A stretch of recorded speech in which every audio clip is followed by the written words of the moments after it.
আচ্ছা, ব্লগ মানে কি দামি কিছু দেখাতেই হবে? ঝকঝকে প্লেট ধোয়ার থেকে পাতলা বাসনও কিন্তু ধোয়া। আমি কিন্তু পুরো অরিজিনাল ভিডিও দেখাচ্ছি। তো আমি আর তো কোনো শো অফ করার জন্য দুটো প্লেট ভিডিও দেখিয়ে, দুটো আনাজ দেখিয়ে বা দুটো ঝকঝকে চকচকে বেডরুমের মধ্যে পাখা ছেড়ে দুটো কথা বলে দিলাম, একটা শর্ট ড্রেস পরে কিছু মেকআপ জিনিস দেখিয়ে দিলাম। আমি তাদেরকে ছোট করছি না, বাট বলছি আর কি, যারা আমি এরকম ব্লগ করি তো অনেক অনেক অসুবিধা হয়, অনেক সমস্যা হয়, তাই দিয়ে আর কি বললাম যে শুধু তারা ওগুলো দেখায় বলে, তারা ভালোগুলো দেখায় বলে যে এমন তো কোথাও আমি তো আজ পর্যন্ত শুনিনি যে ইউটিউব বলে দিয়েছে যে তোমরা ভালোটাই প্রেফার করবে বা ভালো জিনিসটাই দেখাবে, এগুলো দেখাবে না।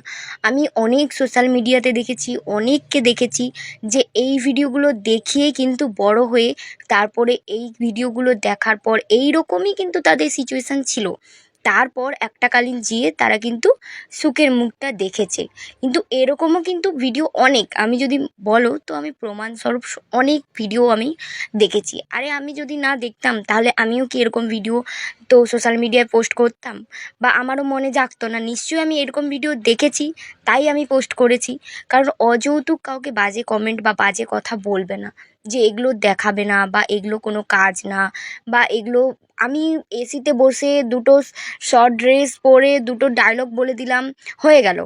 মানে কি ব্লগ হয়ে গেল? কোথাও যাচ্ছি, শো অফ করছি, দেখাচ্ছি, রেস্টুরেন্টে যাচ্ছি, হেথায় যাচ্ছি, সেগুলা দেখিয়ে দিচ্ছি, সেগুলা ভালো, সেগুলা মানুষ কত ভিউ কামাচ্ছে, মানে 1 লাখ টু 1 মিলিয়ন এরকমও ভিডিওতে হয়ে যাচ্ছে। আমি জানি যে আজকালকার জামানাতে সৌন্দর্যটা প্রেফার করে বা সৌন্দর্যটাই মানুষ দেখতে চায়, কিন্তু কি বলো তো, আমার তো এই মুহূর্তে হচ্ছে যে আমি একটা ঝকঝকে চকচকে বাড়ি তো বানিয়ে নিতে পারবো না, বা এই মুহূর্তে আমি ঝকঝকে চকচকে সব কিছু বাসন, মানে আমি বাসন ছেড়ে প্লেটে খেতে খাওয়া তো শুরু করতে পারবো না। তো আমি চাই যে আমার যেটা পছন্দ, আমি ভিডিও করতে পছন্দ করি, তো আমার কাছে যেইটা আছে আমি সেইটাই রাখবো। ভগবান বলেছিল, যে শ্রীকৃষ্ণ একটা কথা বলেছিল, যে তোমার কাছে যেইটা আছে সেইটাই নিয়েই কিন্তু তুমি গর্ববোধ করবে, আর সেইটা নিয়েই কিন্তু তুমি চলার চেষ্টা করবে সবসময়। মানে লোভে পড়ে লোভ করতে যাবে না যে এইটা আমার কাছে নেই কেন। কিন্তু আজ তুমি মনে করো এইটা যে তোমার মাথার উপরে আছে, কিছু মানুষের কিন্তু এই যে মাথার উপরে ছাদটুকুও কিন্তু নেই। হ্যাঁ, এটাই সত্যি কথা। অনেক মানুষকে আমি ট্রেনের মানে প্ল্যাটফর্মে শুতে দেখেছি, বাইরেও অনেক মানুষকে দেখেছি, তার থেকে তো আমি ভালো আছি, এইটাই আমার কাছে অনেক। সত্যি কথা বলতে আমি মনে করি যে আমি সত্যি, মানে আমি একটা কথা বলতে চাই, যে বা যারা বলছো যে এই সব কাজগুলো দেখিয়ে তো ব্লগ হয় না, আমি একটাই কথা বলবো, মানুষ কিন্তু ছোট থেকেই বড় হয়। তো আগে যারা ভিডিও করতো, যারা করতো, তাদেরও আমি সিচুয়েশান দেখেছি। আমি প্রায় আমার হাতে মোবাইল আসে ক্লাস 9 থেকে।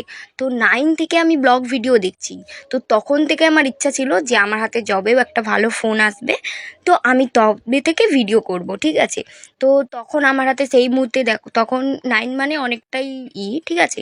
বাট এখন আমি যখন আমার হাতে সময় আছে, যেহেতু আমি এইচএস দিয়ে দিয়েছি, তো এই সময় আমি বাড়ি বসে আছি, বাড়িতে টুকটাক কাজ করছি, মায়ের হেল্প করছি, আর আমি হচ্ছে যে বাড়ির কাজ করছি, ঘরে আছি, খাচ্ছি, এই তো এই সব করে দিনটা যাচ্ছে।